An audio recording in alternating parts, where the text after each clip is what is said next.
I don't know how you guys feel, but personally, I hated Nuketown in Black Ops 2.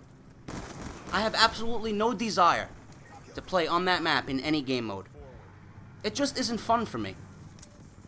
Yes, the map looks beautiful, and I'm gonna cut Treyarch some slack and say that they did a great job redesigning that map.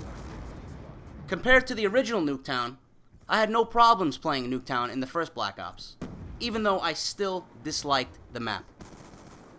Without fail, Nuketown was voted on twice every time it came up in rotation. It's like that with Hijack now. For some odd reason, Hijack is voted on twice every time it comes up in the playlist. And I sit there and I ask myself why. Hijack is one of the worst maps ever, if not the worst. It certainly is the worst map in Black Ops 2, and it has some pretty damn good company at the top of my list.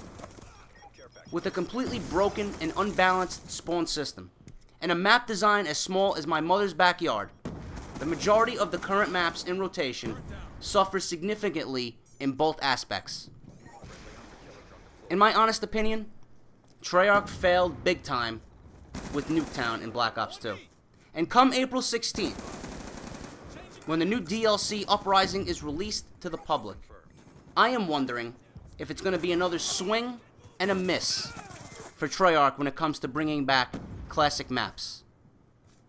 What I'm going to read to you guys is a product description that was found in Best Buy regarding the Uprising DLC, along with some promotional signage that was in the store.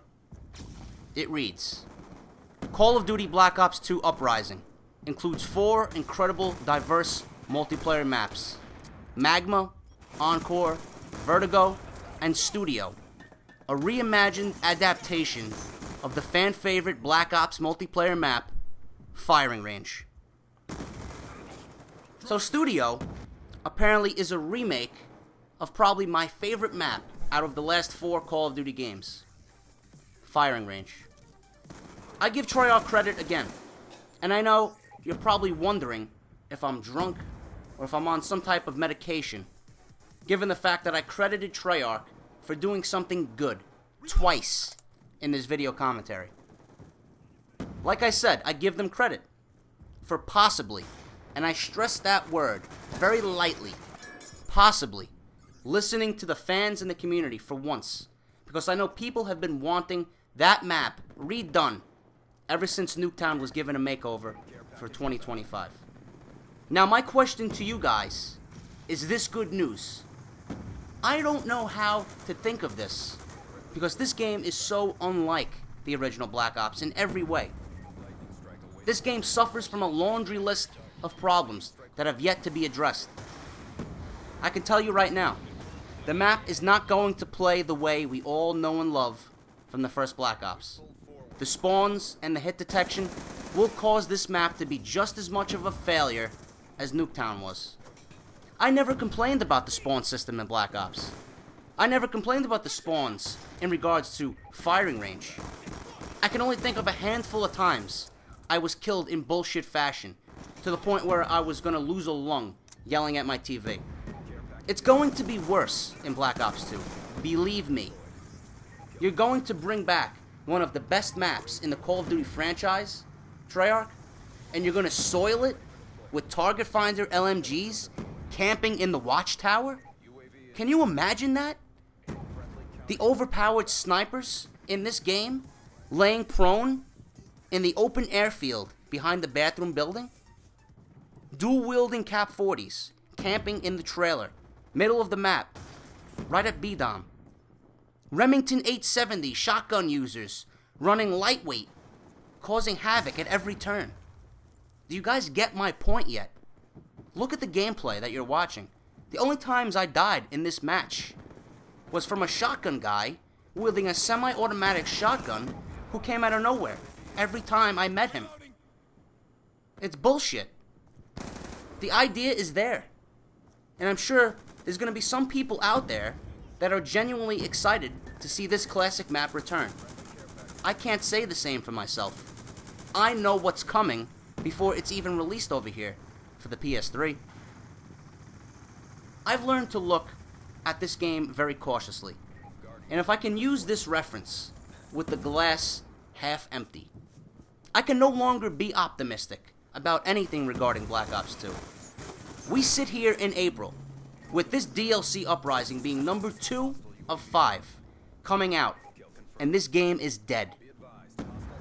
Just like the governor in the season finale of The Walking Dead on Sunday, shooting up his entire army of townspeople because they didn't want to go back to the prison for another attack after they were ambushed by Rick's party.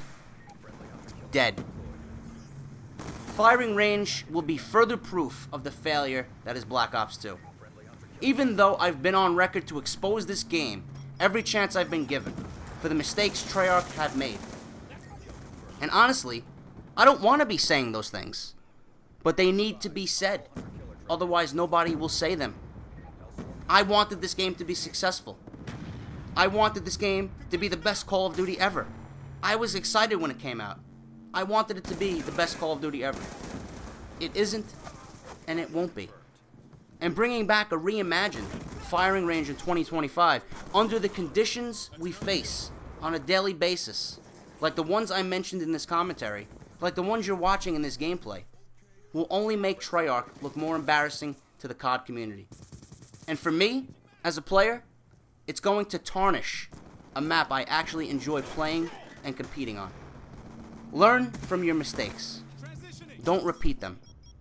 I've been guilty of making mistakes over and over and over again in life, whether it be with employers, relationships, or friendships. Treyarch doesn't seem to learn from their mistakes. They just keep repeating them intentionally because they know it's going to pad their pockets even further and give them more of a reason not to address the in-game problems like you and I experience every day. Maybe driving around in a new Mercedes is more important to the employers at Treyarch. Maybe driving around in a new BMW is more important to Treyarch. I don't understand it. You have loyal people out there, all across the world, that are loyal to you, your company, and your franchise. Yet you don't care. I'm not excited for firing range, because I know what's coming.